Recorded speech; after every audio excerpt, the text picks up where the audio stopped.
السلام علیکم ورحمۃ اللہ وبرکاتہ۔ الحمد للہ رب العالمین والصلاة والسلام علی سید الانبیاء والمرسلین وعلی آلہ واصحابہ اجمعین، اما بعد فاعوذ باللہ من الشیطان الرجیم، بسم اللہ الرحمن الرحیم۔ حامیم والکتاب المبین، انا انزلناہ فی لیلۃ مبارکۃ انا کنا منذرین۔ صدق اللہ العظیم وصدق رسولہ النبی الکریم، ونحن علی ذلک لمن الشاہدین والشاکرین، والحمد للہ رب العالمین۔ پیارے بھائیوں اور بزرگوں، ماں بہنوں، اللہ رب العالمین کا شکر، اس کا احسان کہ اللہ تعالیٰ نے آج 25ویں تراویح اور 24 روزے مکمل کرنے کی ہم سب کو توفیق مرحمت فرمائے۔ اللہ تعالیٰ قبول فرمائے، آخرت کے لیے نجات کا ذریعہ بنائے۔ بھائی اور بزرگوں، آج میں نے 25واں جز نماز تراویح میں تلاوت کیا ہوں، جس میں کئی مشہور و معروف صورتیں آئیں اور اس کی تلاوت ہوئی ہے۔ ان میں ایک بہت ہی اہم صورت سورۃ الدخان، 25ویں جز میں یہ سورۃ دخان، مکۃ المکرمہ میں یہ صورت نازل ہوئی ہے۔ اس کی بڑی فضیلت اور بڑی اہمیت ہے، اور ایک خاص موقع پر، خاص حالات پر اس صورت پاک کو اللہ رب العالمین نے نازل فرمایا۔ اس صورت پاک کے سلسلے میں ہم سب کے آقا نبی کریم علیہ الصلاۃ والسلام ارشاد فرماتے ہیں کہ جو شخص جمعہ کی رات اس کو پڑھ لے تو اللہ تعالیٰ صبح تک کے اس کے گناہوں کو معاف فرما دیتا ہے۔ دوسری ایک روایت میں آپ صلی اللہ علیہ وسلم نے ارشاد فرمایا کہ جو شخص جمعہ کے دن پڑھ لے تو اللہ تعالیٰ، وہ چاہے رات میں ہو یا دن میں، تو اللہ تعالیٰ اس کے لیے جنت میں گھر بنا دیتے ہیں۔ تو اس سے بڑی اور کیا فضیلت ہے۔ آج ہم سب جو کچھ بھی اعمال کرتے ہیں، جو کچھ بھی نیکیاں ایک انسان، ایک مسلمان کرتا ہے، اس کا خاص مقصد یہی ہے کہ مرنے کے بعد اللہ تعالیٰ جنت الفردوس میں جگہ عطا فرمائے۔ تو ایک صورت پر اتنی بڑی نعمت اور فضیلت اللہ رب العالمین نے ہم سب کو عطا فرمایا ہے، چاہیے کہ ہم سب وقت نکال کر کے جمعہ کے شب کو تلاوت کریں، تاکہ اس کی تلاوت کی برکت سے اللہ تعالیٰ گناہوں کو معاف فرما دے گا، اور ساتھ ساتھ جنت میں ایک گھر عطا فرمائے گا، جس کے ہم سب مستحق اور طلبگار اور ضرورت مند ہیں۔ لیکن یہاں ایک رک کر کے میں آپ بھائیوں، بزرگوں، ماں بہنوں سے یہ کہنا چاہوں گا کہ اس طرح کی جتنے بھی فضیلتیں ہم لوگ سنتے ہیں اور جو قرآن و حدیث کی روشنی میں بتائی جاتی ہیں، یہ سب اس وقت ہے کہ جب ہم وہ تمام فرائض جو ہم سب پر عائد ہیں، چاہے اس کا تعلق حقوق اللہ سے ہو یا حقوق العباد سے ہو، اس کو پورا کر کے یہ اگر عمل کریں گے تو انشاءاللہ فائدہ ہوگا۔ ورنہ کہیں آدمی صرف یہ سوچ لے، یہ سمجھ لے کہ بس ہر جمعہ کی شب کو ہم سورۃ دخان پڑھ لیں گے اور جنت چلے جائیں گے، ہم سورۃ کہف پڑھ لیں گے تو سارے کام سے ہمارا یہ نجات ہو جائے گی، ہم فلاں وظیفہ پڑھ لیں گے تو ہمارا یہ کام ہو جائے گا، ہمیں جنت بڑی آسانی سے مل جائے گی۔ علماء کرام فرماتے ہیں یہ ساری فضیلتیں اس وقت ایک انسان کو سب سے زیادہ فائدہ پہنچاتی ہیں کہ جب وہ حقوق اللہ اور حقوق العباد، یعنی جو فرض ہے ہم سب کو کرنا، مثلا نماز پڑھنا، روزہ رکھنا، صاحب استطاعت کا حج کرنا، زکوٰۃ دینا، یہ سب کام کرنے کے ساتھ ساتھ اگر یہ بھی کام کیا جا رہا ہے تو اس کی فضیلت ضرور حاصل ہوگی۔ ضرور حاصل ہوگی اور اللہ ضرور عطا فرمائے گا۔ اسی طرح سے حقوق العباد میں ایک آدمی اگر ماں باپ کی نافرمانی کرتا ہے، ماں باپ کے دل کو دکھاتا ہے، یا کسی کا حق مار لیتا ہے، کسی پر ظلم کرتا ہے، قتل کر دیتا ہے، کسی کا مال دبا لیتا ہے، کسی کی عزت و آبرو پر حملہ کرتا ہے اور بندوں کو تکلیف اور اذیت پہنچاتا ہے، وہ آدمی یہ سمجھے کہ نہیں سورہ دخان ہم شب جمعہ پڑھ لیں گے تو جنت ہمیں حاصل ہو جائے گی، فلاں فلاں چیز ہمیں حاصل ہو جائے گی۔ نہیں، وہ عمل اور وہ گناہ الگ ہے، اس کی فضیلت الگ ہے۔ لہذا اگر ان کاموں کو روک کر کے اور وہ گناہ کے کام کو چھوڑ کر کے اگر ایک آدمی یہ کام کرتا ہے اور اس کی تلاوت کرتا ہے اور ایسے وظائف اور ایسی چیزوں کو اپنے زندگی میں عمل میں لاتا ہے تو یقیناً اس کو خوب فائدہ ہوگا، اس کو خوب اس سلسلے میں اللہ رب العالمین کی طرف سے انعامات ملیں گے۔ لیکن اگر ایک آدمی، ایک مسلمان فرائض کو چھوڑ دے، نماز کو چھوڑ دے اور پھر گناہ دوسرے کرے، اللہ کے بندوں کے حق اور حقوق کی حق تلفی کرے، ماں باپ کو ستائے اور اپنے تمام ان گناہوں پر دلچسپی دکھائے، اور پھر وہ یہ سمجھتا ہو کہ نہیں ہم وظیفوں کے ذریعے سے ہم جنت چلے جائیں گے، وظیفوں کے پڑھ لینے سے ہمارا کام نکل جائے گا، تو میرے بھائیو بزرگو، اگر اس سے ایسا ہوتا تو پھر صحابہ کرام رضوان اللہ عنہم اجمعین کو یہ خدمتیں نہیں کرنی پڑتی، ان کو گھر سے باہر نہیں نکلنا پڑتا۔ وہ پھر کیوں نکلیں؟ پتہ یہ چلا کہ ان کا نکلنا وہ ایک الگ عبادت ہے، نمازوں کی دلچسپی اور اہتمام ایک الگ عبادت ہے، اس کے ساتھ ساتھ ان وظائف اور ان چیزوں کی فضیلت حاصل کرنا ایک الگ مقام ہے۔ تبھی تو ہم سے زیادہ بڑھ کر کے صحابہ کرام رضوان اللہ عنہم اجمعین کی زندگی پاک صاف تھی، اور وہ لوگ قرآن بھی پڑھتے تھے،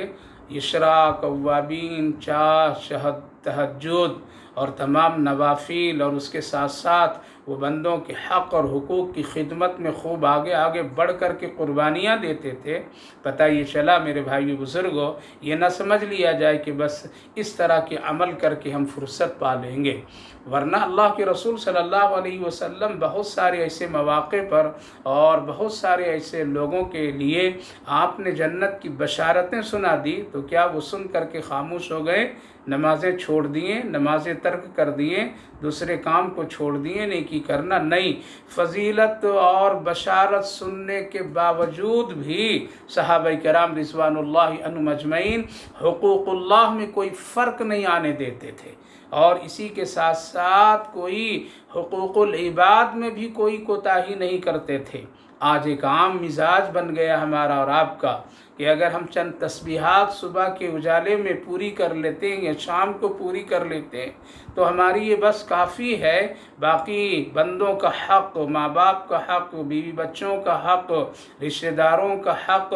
اور اپنے ماتحتوں کے ساتھ میں معاملات میں جو کوتاہیاں ہوتی ہے میرے بھائیو بزرگوں، وہ بہت بڑی ناانصافی ہے۔ اس لیے کبھی بھی ہم کو اس طرف ذہن نہیں لے جانا چاہیے کہ بس یہ کافی ہے۔ اگر یہ کافی ہوتے تو پھر ان حضرات کو جن کو اللہ کے رسول صلی اللہ علیہ وسلم اپنی پاکیزہ زبان سے جنت کی بشارتیں سنا دی تھی، اے ابو بکر تیری جنت دیکھا ہوں، اے عمر تیری جنت دیکھا ہوں، میرا تیرا بالکل قریب ہے، فلاں جنتی ہیں، فلاں جنتی ہیں، فلاں ہیں، لیکن اس کے باوجود بھی اللہ اکبر وہ لوگ خدمت کیا کرتے تھے بندوں کی، وہ لوگ نمازیں، روزے، جہاد، یہ ساری چیزوں کی بڑی پابندی کرتے تھے، حرام کاموں سے وہ بچتے تھے، پھونک کر کے وہ قدم رکھتے تھے، ورنہ بشارتوں کے بعد میں تو انسان کو بس خاموش بیٹھ جانا چاہیے۔ اس لیے اگر کوئی بڑے ہمارے پیر و مرشد یا ہمارے بڑے کوئی لوگ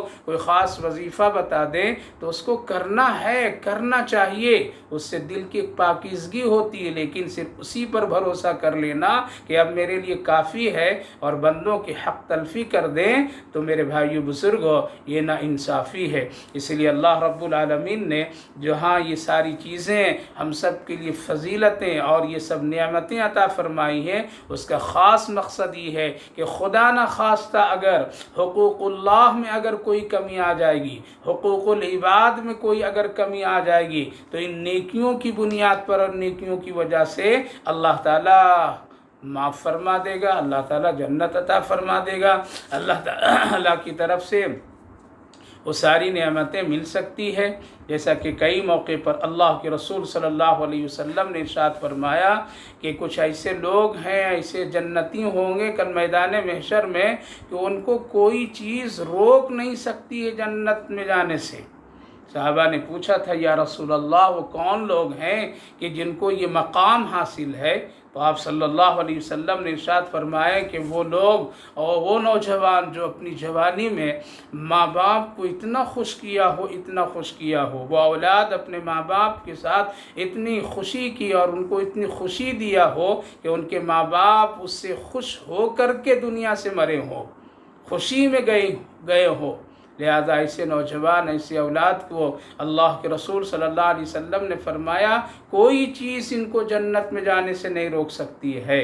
لیکن اس کا مطلب یہ نہیں ہے کہ وہ دوسرے اعمال میں کم، اس کا حساب کتاب نہیں وہ ہوگا، ہاں البتہ اس کے ساتھ میں ان اعمال کی بنیاد پر اللہ بخشش و مغفرت کا فیصلہ فرمائے گا۔ اسی طرح اللہ کے رسول صلی اللہ علیہ وسلم نے اس شخص کے لیے بھی بشارتیں سنائی کہ وہ اس شخص کو بھی کوئی چیز اور کوئی بھی جنت جانے سے روک نہیں سکتا ہے کہ جو آدمی اس حال میں زندگی گزارا ہو کہ ان کی اولاد کی کثرت اولاد ہو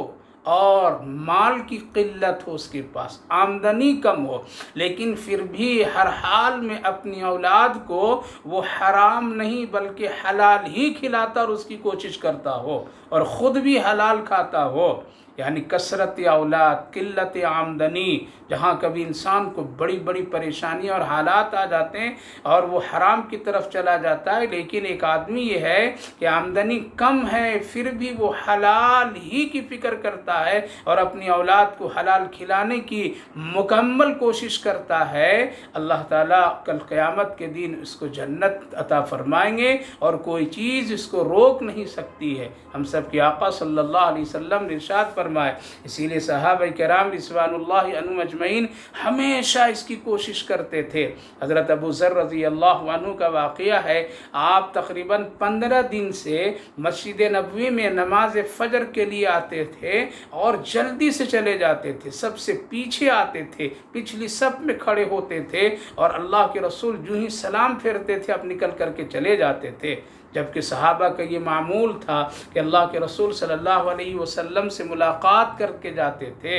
لیکن وہ پیچھے آتے تھے اور پہلے چلے جاتے تھے۔ صحابہ کرام رضوان اللہ عنہم اجمعین دیکھ کر کے اللہ کے رسول صلی اللہ علیہ وسلم تک بات پہنچا، یا رسول اللہ، حضرت ابو ذر کا کہا عجیب و غریب مسئلہ ہے، سب سے پیچھے آتے ہیں جبکہ اس سے پہلے وہ اول صف میں آیا کرتے تھے، لیکن اب پیچھے آتے ہیں اور سب سے پہلے چلے جاتے ہیں، آپ سے بھی نہیں ملتے ہیں، ہم لوگوں سے بھی ملاقات نہیں ہوتی ہے، شاید کوئی پریشانی کرتی بات تو نہیں ہے۔ اللہ کے رسول صلی اللہ علیہ وسلم نے فرمایا آج روک لینا۔ جب ان کو روکا گیا اور اللہ کے رسول صلی اللہ علیہ وسلم کی خدمت میں وہ جب حاضر ہوئے، اللہ کے نبی صلی اللہ علیہ وسلم نے پوچھا کیا بات ہے ابو ذر، پیچھے آتے ہو اور پہلے چلے جاتے ہو؟ آپ صلی اللہ علیہ وسلم نے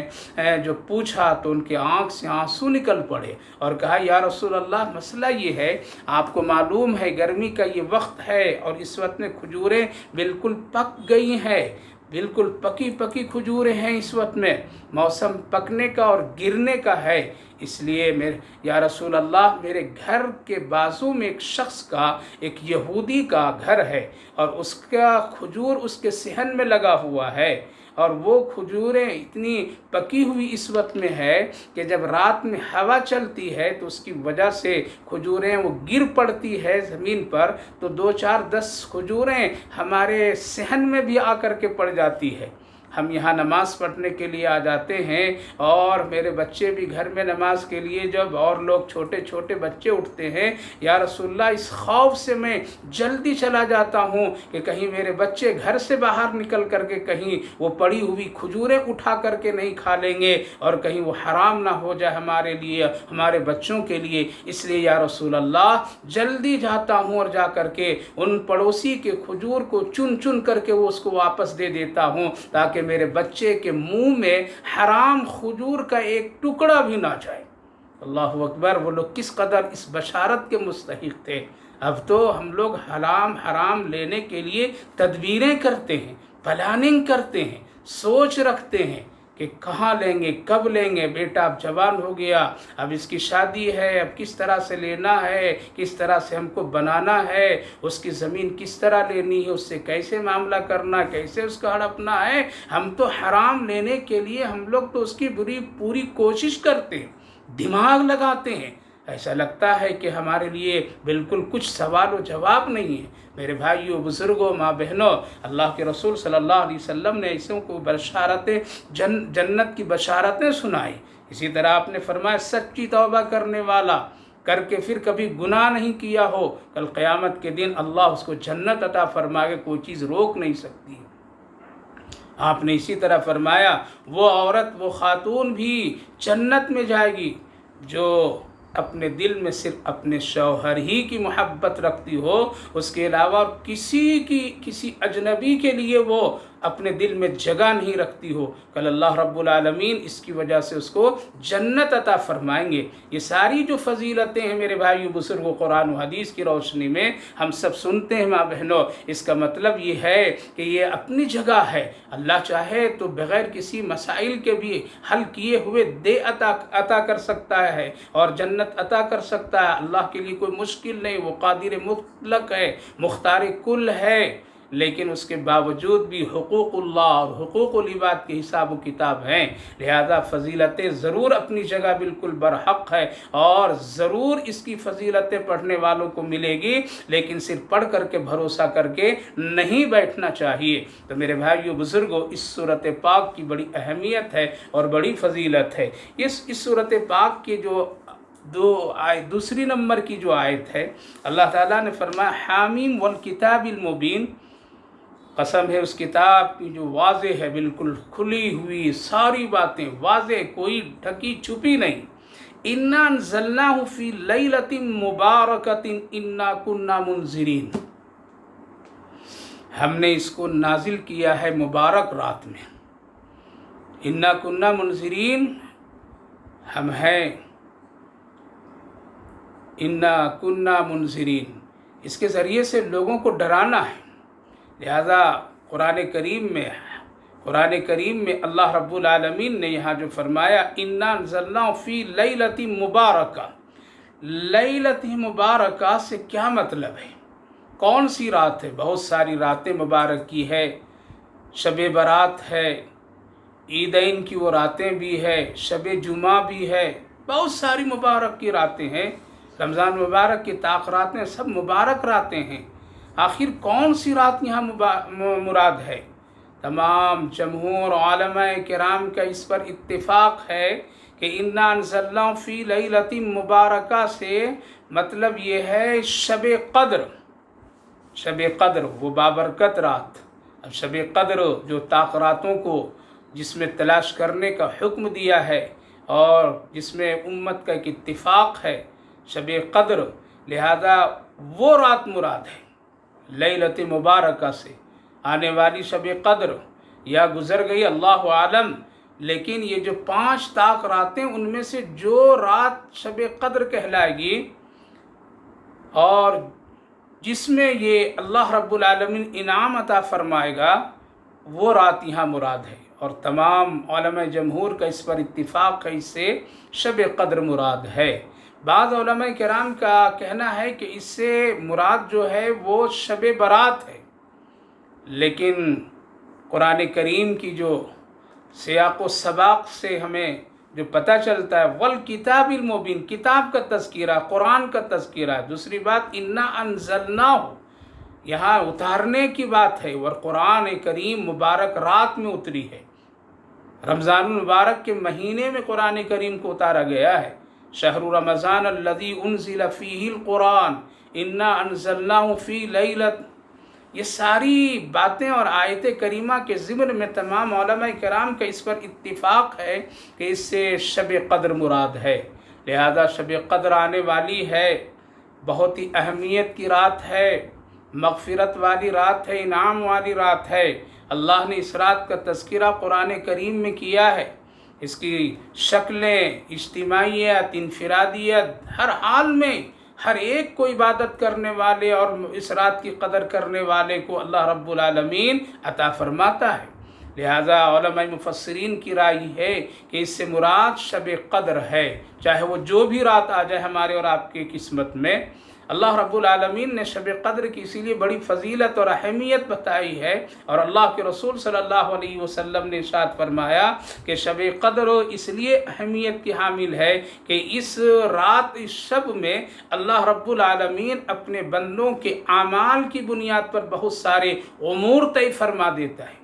اس لیے بڑی اہمیت کی حامل رات ہے۔ چاہیے کہ ان راتوں میں ہم بہت ہی اہتمام کے ساتھ اپنے اللہ کو منوائیں، اللہ رب العالمین کے سامنے گڑ گڑائیں، روئیں، اللہ کو راضی کریں، اور اپنی زندگی کے ان اعمال جو ہمارے اور آپ کی زندگی میں گناہ کی شکل میں وہ اعمال ہو چکے ہیں، اس سے توبہ اور استغفار کرنا چاہیے، تاکہ آئندہ زندگی جو بچی ہوئی ہے اللہ تعالیٰ اس رات کی برکت سے اور اس رات میں جو امور بندوں کے لیے طے فرمائے گا اس میں کہیں ایسا نہ ہو کہ ہمارے گناہوں بدعمالیوں کی وجہ سے اللہ ناراض ہو کر کے کچھ ایسا فیصلہ فرما دیں جس کے ہم برداشت نہیں کر سکتے ہیں۔ اس لیے انا انزلناہ فی لیلۃ مبارکہ سے مراد یہاں مبارک بابرکت رات وہی رات ہے جس پر علماء کا اتفاق ہے، اور وہ شب قدر ہے، شب قدر ہے۔ اس لیے قدر کرنی چاہیے، اور قرآن کریم احادیث پاک میں اس کی بڑی اہمیت اور فضیلت ہے۔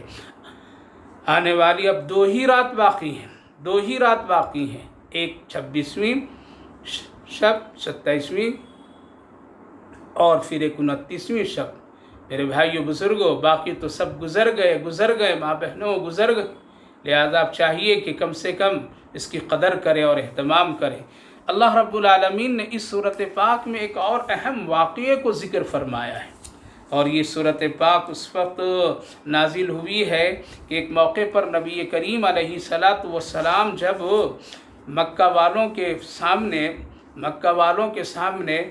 دین، ایمان، اسلام کی خوب وضاحت کے ساتھ آپ نے تاکید کر کے خوب سمجھا کر کے محبت و شفقت کے ساتھ جب آپ نے خوب سمجھایا،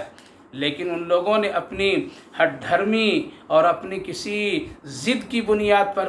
وہ لوگ ماننے کے لیے تیار نہیں ہوئے، بلکہ مزید اللہ کے رسول صلی اللہ علیہ وسلم کے سامنے بہت سارے سازشیں اور بہت سارے ایسے عمل کرنے وہ لگے کہ جس کی بنیاد پر اللہ کے رسول صلی اللہ علیہ وسلم کو ایک مرتبہ بڑی پریشانی محسوس ہوئی، اتنی بڑی پریشانی محسوس ہوئی کہ ایک موقع پر آپ صلی اللہ علیہ وسلم تمام قریش والوں سے اور تمام مکہ والوں سے بہت ہی محبت اور شفقت کے ساتھ جب آپ نے دعوت پیش کی، اور وہ لوگ بڑی شدت کے ساتھ انکار کرنے لگے، خوب انکار کرنے لگے، اور انکار کی یہ حد بڑھ گئی، انکار کی اس قدر اس میں تشدد اور شدت پن آ گیا کہ اللہ کے رسول صلی اللہ علیہ وسلم کے دل میں بہت ہی سخت چوٹ پہنچی، جس کی بنیاد پر میں اللہ کے حکم سے اللہ کے نبی صلی اللہ علیہ وسلم نے بد دعا کی کلمات بھی آپ نے ارشاد فرما دیے، اور آپ نے فرمایا اے اللہ ان لوگوں پر ایک ایسا قحط نازل کر دیجئے، اتار دیجئے، ڈال دیجئے،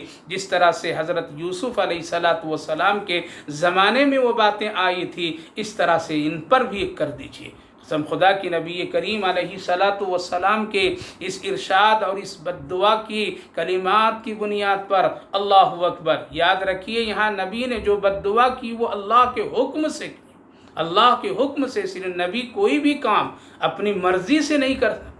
اس لیے اللہ کے رسول صلی اللہ علیہ وسلم نے جب بد دعا کی کلمات قحط کے بارے میں آپ نے ارشاد فرما دیا، اللہ رب العالمین نے قحط کی کیفیت ڈال دی، یہاں تک کہ پانی ختم، یہاں تک کہ اناج ختم، یہاں تک کہ لوگ بلبلا گئے، بڑی بڑی پریشانیاں آنے لگی، پانی کے قطرات کے لیے وہ تڑپنے لگے، بھوک کی شدت ہو گئی، کہیں سے کوئی غلہ راشن آنے جانے کا سلسلہ نہیں رہا، سب بند ہو گیا۔ اور اسی طرح سے جہاں سے لوگ، مکہ کے لوگ، تاجر لوگ، جس ملک سے اور جس جگہ سے، جس بڑے تاجر سے وہ لوگ راشن غلہ لاتے تھے، وہ بھی بند کر دیا دینا لینا، گویا کہ ایک عجیب و غریب کیفیت ہو گئی اور پورا مکہ پریشان ہو گیا، جبکہ وہ لوگ اپنے آپ کو یہ سمجھتے تھے کہ ہم اپنے معبودوں سے اس مسئلہ حل کر لیں گے، محمد چاہے کچھ بھی کہہ دے، کچھ ہونے والا نہیں ہے، جس کی بنیاد پر وہ کہا کرتے تھے تم کو کیا کرنا کر دو، بد دعا کر دو، فلاں کر دو، ہمارے معبود ہیں، ہم حل کرا لیں گے، اسی گمان میں وہ لوگ رہے، اور روز اپنے معبودوں کے ساتھ وہ گڑ گڑاتے تھے، روز وہ ساری چیزیں تدبیریں کرتے تھے، لیکن میرے بھائیو بزرگوں، یہ بلا ٹلنے والا نہیں، قحط ختم ہونے والا نہیں۔ جوں وہ لوگ اس طرح سے زیادتی کرتے تھے، اللہ کی نافرمانی کرتے تھے، اللہ کے پیغمبر لاڈلے رسول صلی اللہ علیہ وسلم کے ساتھ وہ لوگ غلط طریقے سے پیش آتے تھے، اتنا ہی عذاب میں اور سختی ہوتی چلی گئی اور دانے دانے کے لیے ترس گئے۔ آج ہمارے اور آپ کے سامنے، پوری دنیا کے سامنے یہی حال ہے، یہی حال ہے کہ جتنا لوگ اسلام سے، جتنا لوگ اسلام والوں سے، جتنا لوگ قرآن اور حدیث اور اللہ کے حکم کے باغی نافرمانی بن کر کے لوگ زندگی گزاریں گے، دعا کرتے چلے جائیں گے، مسئلہ حل نہیں ہوگا۔ حل اسی وقت ہوگا جب ہم سب اور پورے انسان ایک اللہ کو مان لیں، اور اسی سے یہ مسئلہ حل ہو سکتا ہے۔ دیکھ لیجئے حالات، دیکھ لیجئے قرآن کریم میں اللہ نے ساری چیزوں کو بیان کر کے رکھ دیا ہے۔ ایسا نہیں ہے کہ دنیا میں جو حالات آ رہے ہیں اس کا تذکرہ، اس کا ذکر، اس کی روشنی کوئی قرآن میں نہیں، قرآن کریم میں ہے، پڑھیے، دیکھیے۔ سورہ دخان کی ساری چیزوں کو، شان نزول کو، اس کے اہم واقعات کو پڑھیے، پڑھ نہیں رہے ہم اور آپ تو بس موبائل کے عاشق ہیں، واٹس ایپ میں کوئی مسئلہ آ گیا مفتی بن جاتے ہیں لوگ، اور اسی کو سب کچھ سمجھنے لگتے ہیں، قرآن پلٹ کر کے اکابر و اسلاف کی رائیں، ان کی پیشین گوئیاں، ان کے وہ تدابیر اور ان کے ساری باتوں کو ہم لوگ تو کبھی نظر سے اس کو دیکھنا پسند نہیں کرتے، کان سے سننا پسند نہیں کرتے۔ امت یوں ہی نہیں پریشان ہو رہی، امت کے ساتھ یہ مسئلہ یوں ہی نہیں آ گیا ہے، لہذا لوگ تڑپ گئے پانی کے لیے، یہاں تک کہ آنکھ جب وہ پانی کے لیے آسمان کی طرف اٹھاتے تھے تو ان کو ایک دھواں کی کیفیت نظر آتی تھی، اسی لیے دخان کے مطلب دھواں ہے۔ اللہ اکبر، اوپر نظر ڈالے تو ان کو آسمان نظر نہیں آتا تھا بلکہ عذاب کی شکل میں دھواں نظر آتا تھا، اور پھر وہ دھوئیں کی کیفیت جب ان پر آتی تھی تو پھر اس کے ساتھ ساتھ ان کو ایک بڑے جسم میں ایک بڑی تغیر اور پریشانی کی کیفیت ہوتی تھی، آنکھوں سے ان کے پانی نکلا کرتے تھے، تڑپنے بلبلانے کی کیفیت ہو گئی۔ پھر مکہ کے سمجھدار لوگ اور کچھ لوگ ایسے لوگ جن کو یہ احساس ہو گیا کہ یہ مسئلہ ہمارے لات و عزا اور معبودوں ان سے نہیں حل ہوں گے، بلکہ اب حل ہوگا تو بس وہی حل ہوگا، اور وہی پیارے لاڈلے اللہ کے پیغمبر ہی کی ہاتھ اور دعا اٹھانے سے ہوگا۔ لہذا پھر مکہ کے چند لوگ اللہ کے رسول صلی اللہ علیہ وسلم کی خدمت میں آئیں اور آ کر کے کہنے لگے آپ دعا کر دیجئے، آپ مسئلے کو حل کر دیجئے، آپ ہمارے حق میں اللہ سے کچھ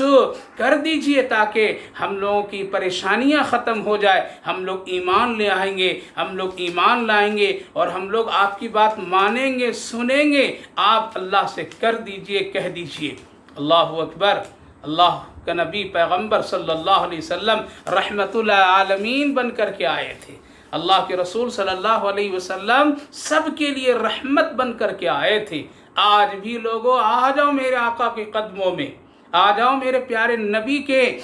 سنتوں میں اپنی زندگی کو۔ میرے بھائیو بزرگوں، ہم سب کے مسائل یہیں حل ہوں گے، اللہ کے رسول صلی اللہ علیہ وسلم کی سیرت اور سنت کو چھوڑ کر کے ہمارے مسائل حل نہیں ہوں گے۔ اللہ کے رسول صلی اللہ علیہ وسلم دعا کیے، اور دعا کی کیفیت ربنا اکشف عنا العذاب انا مؤمنون۔ کافر لوگ کہہ رہے تھے آپ دعا کر دیجئے، ہٹا دیجئے اس عذاب کو،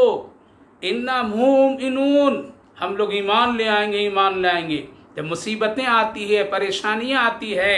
تو انسان کی ایک فطری عادت ہے، وہ گڑ گڑاتا ہے، روتا ہے، وعدہ کرتا ہے۔ لیکن اللہ رب العالمین کو معلوم تھا میرے بھائیو بزرگوں کہ یہ لوگ ایمان پھر نہیں لائیں گے، اس لیے یہ وہی لوگ ہیں چاند کو 2 ٹکڑا ہوتے ہوئے دیکھ کر کے بھی ایمان نہیں لائے۔ یہ وہی لوگ ہیں جو پیارے آقا صلی اللہ علیہ وسلم کے انگلی مبارک سے چشمہ نکلتے ہوئے دیکھیں ایمان نہیں لائے۔ یہ وہی لوگ ہیں جو اللہ کے رسول کی مٹھی میں کنکریاں کلمہ پڑھی پھر بھی نہیں لائے۔ یہ وہی لوگ ہیں جو پیارے آقا صلی اللہ علیہ وسلم کے سینکڑوں معجزات دیکھیں لیکن ایمان نہیں لائے۔ اسی لیے اللہ رب العالمین نے صاف صاف فرما دیا، ربنا اکشف عنا العذاب انا مؤمنون انا لهم الذکری وقد جاءہم رسول مبین ثم تولوا عنہم وقالوا معلم مجنون انا کاشف العذاب قلیلا انکم عائدون۔ یعنی اللہ رب العالمین صاحب فرمائے ہم تو عذاب ہٹا دیں گے، پھر تھوڑی مدت کے بعد، تھوڑے دنوں کے بعد، راحت مل جانے کے بعد یہ لوگ پھر پلٹ جائیں گے۔ جیسا کہ ہماری اور آپ کی عادت ہے، رمضان مبارک میں رمضان کی برکت سے نمازوں کی بھی پابندی کر لیے، تسبیحات کی بھی پابندی کر لیے، قرآن کی بھی پابندی کر لیجئے، نیکیاں بہت سارے بنا لیے، ہم لوگ کر لیے، لیکن جو ہی رمضان جائے گا حالات ہمارے بدل جاتے ہیں، ہماری عادتیں پھر وہی پچھلی شروع ہو جاتی ہے، نماز کا چھوڑنا، گناہ کا کرنا، برائیوں کی طرف جانا، یہ ہماری اور آپ کی ایک عادت ہے۔ اللہ رب العالمین نے فرمایا اے میرے محبوب عذاب تو ہم ہٹا دیں گے لیکن یہ لوگ پھر بھی ایمان نہیں لائیں گے، پلٹ جائیں گے۔ ہوا بھی ایسا ہی، اس کی بہت ہی تفصیل ہے، لیکن آگے اللہ نے ایک دھمکی بھی دیا، یوم نبطش البطشۃ الکبریٰ انا منتقمون۔ یعنی اگر اس بات سے وعدہ کرنے کے بعد اگر پھر دوبارہ تم نے ہم عذاب کو ہٹا دیں گے اور پھر تم یہی بدمعاشی، یہی شرارت، یہی ساری چیزیں کرتے رہو گے تو اس سے بھی بڑی پکڑ، اس سے بھی مضبوط پکڑ ہوگی، اور پھر ہم پکڑیں گے تو اس وقت میں تمہارے لیے بہت مشکل ہو جائے گا، بدلہ لینے والے پھر ہوں گے اور کچھ بھی نہیں۔ میرے بھائیو بزرگوں، پتہ یہ چلا کہ اللہ رب العالمین پوری دنیا کی خبر رکھ رہا ہے۔ آج یہی حالات ہیں دنیا والے کے سامنے، دنیا والوں کے سامنے یہی حالات ہیں، اور یہی آثار قیامت ہے، علامت قیامت ظاہر ہو رہے ہیں۔ یاد رکھیے کوئی بھی ہٹا نہیں سکتا ہے، کوئی بھی پریشانی کو ٹال نہیں سکتا ہے۔ اگر آج کوئی انسان اور کوئی ملک اور کسی ملک کے لوگ یہ کہیں ہاں ہم لوگ آئندہ ٹھیک ہو جائیں گے، کر لیں گے، لیکن اگر نیت میں پاکیزگی نہیں ہے یا اس کی نیت ٹھیک نہیں ہے، اللہ جانتا ہے، تو اللہ رب العالمین ایک مصیبت ہٹا دیتا ہے، پھر دیکھتا ہے، اس کے بعد پھر جب پکڑتا ہے تو پھر کہیں جگہ نہیں ملتی ہے۔ یوم نبطش البطشۃ الکبریٰ انا منتقمون۔ میرے بھائی بزرگوں، قرآن کے ایک ایک الفاظ، ایک ایک جملے، آج جو ہم جس زمانے سے، جن مہینوں سے، جن حالات سے گزر رہے ہیں، ہم سب کے لیے ایک بڑی عبرت ہے۔ اسی لیے آقا صلی اللہ علیہ وسلم نے سورۃ الدخان میں ساری وہ علامتیں اور قیامت کی ساری کیفیتوں کو ذکر فرما دیا، اور فرمایا کہ یقیناً ایک کیفیت آئے گی جو آج آئی۔ اسی لیے علماء مفسرین کی 2 رائے ہیں، جو یہاں پر میں دخان یعنی دھوئیں کے جو عذاب اور کیفیت اور یہ قحط سالی کی جو باتیں قرآن کریم میں ذکر ہے، سوال یہ ہے کہ یہ ہو گیا، ختم ہو گیا، پھر دوبارہ نہیں ہوگا کیا؟ اکثر و بیشتر مفسرین، محدثین، علماء کرام کی رائے ہے، اور صحابہ کرام رضوان اللہ عنہم اجمعین کی بھی یہی رائے ہے کہ نہیں، ایک ہو گیا لیکن اس کے بعد بھی آئیں گے، جیسا کہ اللہ کے رسول صلی اللہ علیہ وسلم نے فرمایا، ارشاد فرمایا۔ حضرت حذیفہ بن اسید رضی اللہ عنہ روایت کرتے ہیں کہ اللہ کے رسول صلی اللہ علیہ وسلم ایک مرتبہ ہم لوگوں کے پاس آئے، قریب آئے، جہاں ہم لوگ بیٹھ کر کے قیامت کے اور علامت قیامت کے تذکیرے کر رہے تھے۔ آپ سنے اور سن کر کے فرمایا جب تک کہ تم 10 علامتیں نہیں دیکھ لو گے اس وقت تک کہ قیامت نہیں آئے گی۔ صحابہ نے پوچھا یا رسول اللہ وہ 10 علامتیں کیا کیا ہے؟ آپ نے فرمایا آفتاب کا مغرب کی جانب سے طلوع ہونا، اور فرمایا دخان یعنی یہ دھواں نکلنا، اور یہ کیفیت ہونا کہ لوگ اتنے متاثر اس سے ہو جائیں گے، اور اس دھوئیں کی کیفیت ایسی ہوگی کہ اس کی وجہ سے لوگوں میں اتنی بے قراری اور بے چینی ہوگی کہ ان کے زخام اور ان کو زکام کی بیماری آ جائے گی، اور جس کے جسم کے اندر سے وہ کمزوریاں سرایت کر جائے گی، لہذا وہ دھوئیں کی یہی کیفیت ہوگی جو آج ہم لوگ اس کو دیکھ رہے ہیں، سن رہے ہیں، اور ہواؤں کی تاثیر سے انسانوں پر عذاب آ رہا ہے۔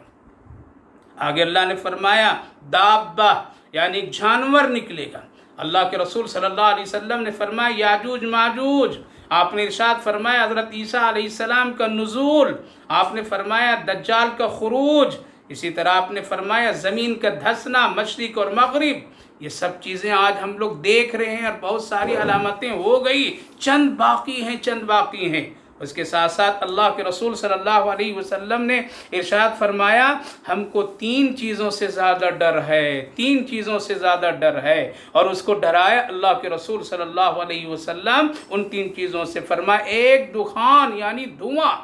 جو مومن کے لیے صرف ایک ہلکی سی جھٹک ہو، ان کو تو زیادہ ہی پریشان اور وہ کیفیت نہیں ہوگی اس دھوئیں سے، لیکن اللہ کے رسول صلی اللہ علیہ وسلم نے ارشاد پر نافرمان کافروں کے لیے ایک عذاب کی شکل بنے گی۔ لہذا آج کے دور میں میرے بھائیوں بزرگوں، جو بھی عذاب ہواؤں کے ذریعے سے، وائرس کے ذریعے سے ہے، ان لوگوں کے لیے زیادہ ہے جو اللہ رب العالمین کے نافرمان۔ اس لیے توبہ، استغفار اور اللہ کی طرف رجوع کیجئے، وہی بچا سکتا ہے۔ آگے اللہ کے رسول صلی اللہ علیہ وسلم نے ارشاد فرمایا تیسرا وہ دابۃ الارض یعنی زمین سے ایک عجیب قسم کا ایک جانور نکلے گا، جس کو علماء مفسرین محدثین نے ذکر فرمایا کہ اس کا دھڑ اور ایک شکل انسان کی آدھا اور آدھا جانور کی، اور وہ بولی انسانوں کی طرح بولے گا، بات کرے گا۔ آج ایسی کیفیت تو ابھی اس کی علامت یہ پوری نہیں ہوئی، لیکن ہو کر کے رہے گی۔ 20ویں جز میں بھی اللہ رب العالمین نے اس کو ذکر فرمایا ہے۔ اس کے ساتھ ساتھ تیسرا دجال کے بارے میں اللہ کے رسول صلی اللہ علیہ وسلم نے اپنی امت کو ڈرایا۔ لہذا آج دجال کی الگ الگ نوعیتیں اور اس کی کیفیتوں، اس کے اثرات ہم سب کے سامنے ہیں، اور اس کا ڈرانا سب سے پہلی بات ایمان کے سلسلے میں وہ اتنا خوف دے گا، اتنی دہشت پیدا کر دے گا، انسانوں کے دلوں کو اتنا جھنجھوڑ دے گا، دنیا سے اتنا ڈرا دے گا، موت سے اتنا ڈرا دے گا کہ انسان اپنے ایمان کے سودا کرنے لگیں گے، عزت و آبرو کی پرواہ نہیں کریں گے، انسان ایک انسان کے ساتھ ہمدردی نہیں کرے گا۔ آج وہ کیفیت ہے، اور دجال کے آنے سے پہلے یا دجالی وہ کیفیتیں آج دنیا والے کے سامنے موجود ہیں کہ دہشت، خوف، موت کا ڈر، اور اس کے ساتھ ساتھ بہت ساری ایسی چیزیں جس سے انسان اور مسلمان کمزور طبقہ ایمان کا بھی سودا کرنے کے لیے تیار ہے، اور اپنی مصلحت اور اپنی معمولی سی جس کا اختیار انسان کے پاس نہیں ہے اپنی زندگی کا، اس زندگی کو بچانے کے لیے وہ اللہ کے رسول دین شریعت کے خلاف کر کے، غداری کر کے، لوگوں کو فریب اور دھوکے میں ڈال کر کے اپنی زندگی اور روٹی کے لیے وہ کوششیں کر رہا ہے۔ میرے بھائیوں بزرگوں، یہ ساری وہ چیزیں ہیں جس کو اللہ رب العالمین نے کو یہاں سورہ دخان میں ذکر فرمایا ہے۔ اس لیے پڑھیے اور اس کو سیکھیے۔ آگے اللہ کے رسول صلی اللہ علیہ وسلم نے اپنی امت کو اسی طرح سے بہت سارے ایسی علامتیں قیامت کے بارے میں اشارہ فرما دیے ہیں، اور چھوٹی چھوٹی علامتیں تو سب پوری ہو گئی ہے، اب صرف اور صرف بڑی بڑی علامتیں باقی ہے جس کو ہم سب اس کے انتظار میں ہیں۔ لہذا اللہ کے رسول صلی اللہ علیہ وسلم نے اسی دھوئیں کا تذکرہ کرتے ہوئے آپ نے فرمایا کہ قحط جہاں روزی رزق کی تنگی، پریشانیاں، بھوک مری، اس کا بھی اللہ کے رسول صلی اللہ علیہ وسلم نے ذکر فرمایا، یعنی یہ دھواں ایک طرح کی ایک کیفیت اور ایک عذاب قحط کے، جس کا اللہ کے رسول صلی اللہ علیہ وسلم نے جب بد دعا کی تو اس وقت میں یہ کیفیت پیدا ہوئی تھی، اور فرمایا کہ اور دوسرا وہ ہے کہ جو یعنی قحط مکہ کے وقت میں، دوسرا جو باقی ہے وہ آسمان اور زمین کے درمیان فضا کو بھر دے گی، اور مومن کو اس سے صرف ایک زکام کی کیفیت ہوگی، یعنی جو ایمان والے ہوں گے وہ سمجھیں گے بس اللہ کی طرف سے ہے، جو کچھ اللہ فیصلہ کیا ہے ہم اس کو قبول کرتے ہیں، تو اللہ کی رحمتیں ایسے لوگوں کے ساتھ ہوگی۔ آگے اللہ کے رسول صلی اللہ علیہ وسلم نے ارشاد فرمایا لیکن یہی دھواں، یہی کیفیتیں، یہی معمولی جس کو عذاب سمجھیں دیں گے وہ نافرمانوں کے لیے، کافروں کے لیے بہت ہی سخت چیز ہوگی، اور اللہ تعالیٰ اس وقت میں اس کو ایک بہت ہی سخت ترین دہشت کی کیفیت پیدا فرما دے گا۔ لہذا ان تمام تفصیلات پر اگر ہم جاتے ہیں اور علامت قیامت پر ہم جب غور کرتے ہیں میرے بھائیو بزرگوں، اور اس صورت پاک کی روشنی میں جب قرآن و حدیث کی اس تحقیقات پر، تو آج علامت قیامت کے بہت ساری چیزیں ہمارے اور آپ کے سامنے ہے۔ ہم سب کو ڈرنا چاہیے اور استغفار اور اللہ کی طرف رجوع کرنا چاہیے اور اپنی عادت اور فطرت کو بالکل بدل دینا چاہیے۔ یہ کبھی نہیں سمجھنا چاہیے انسان کی طرح، جس طرح سے کہ مطلب نکل گیا کام چلا گیا، مطلب جب رہا تو اس سے ہم چمٹے رہیں، اس کو اپنے قریب کرتے رہیں، میٹھی میٹھی باتیں کہہ کر کے اس کو لبھاتے رہیں، ہمارا کام بن گیا تو قصہ میرا ختم، پھر اس سے میرا کوئی لینا دینا نہیں۔ اللہ کے ساتھ ایسا مت ہرگز کیجئے، اللہ رب العالمین کے ساتھ میں انسانوں کو ایسا ہرگز نہیں کرنا چاہیے اور کبھی بھی ایسی سوچ نہیں رکھنا چاہیے۔ اس لیے ایک ایک پل ایک ایک گھڑی میں، ایک ایک کیفیت میں میرے بھائیو بزرگوں، ماں بہنوں، اللہ کی رحمتوں کی ضرورت ہے، اللہ رب العالمین کی مدد کی ضرورت ہے، اس کے بغیر کچھ بھی نہیں ہے۔ اس لیے سب سے جو بڑی مدد ہم سب کو اس وقت میں چاہیے وہ ہے ہمارے ایمان کی سلامتی، ہمارے ایمان کی حفاظت، اور یہ ساری چیزیں اللہ کی توفیق ہی سے ہو سکتی ہے، ورنہ دنیا میں تو لوگ کھا پی کر کے بھی مر جاتے ہیں، بھوکے پیاسے بھی مر جاتے ہیں، محلوں میں رہنے والے کی بھی موت آ جاتی ہے، سڑکوں گلیوں پہ رہنے والوں کے بھی ہو جاتی ہے۔ یہ تو ایک اللہ کی ایک نظام ہے اور ایک قدرت ہے جو اللہ رب العالمین اس دنیا میں اس طرح کے سسٹم کو چلاتا ہے، لیکن وہ سب سے بڑا خوش نصیب ہے اور سب سے بڑا وہ کامیاب انسان ہے جو ایمان کے ساتھ اس دنیا میں جائے۔ اور اس وقت فتنوں کا زمانہ ہے، فتنوں کے حالات ہیں، ڈر اور دہشت اور خوف کی جو کیفیت دنیا میں اس وقت جو پائی جاتی ہے، اس میں امن سکون اگر کہیں سے آ سکتی ہے تو بس وہ اللہ کی رحمتوں ہی سے ہم سب کو مل سکتی ہے اور وہیں سے ہم سکون حاصل کر سکتے ہیں۔ اسی لیے اللہ رب العالمین نے یہ ساری نعمتیں آج ہمارے اور آپ کے سامنے پیش فرما دیا ہے، اور بابرکت راتیں ختم ہوتی چلی جا رہی ہے۔ میرے بھائیو بزرگوں، ہم سب اللہ کو منا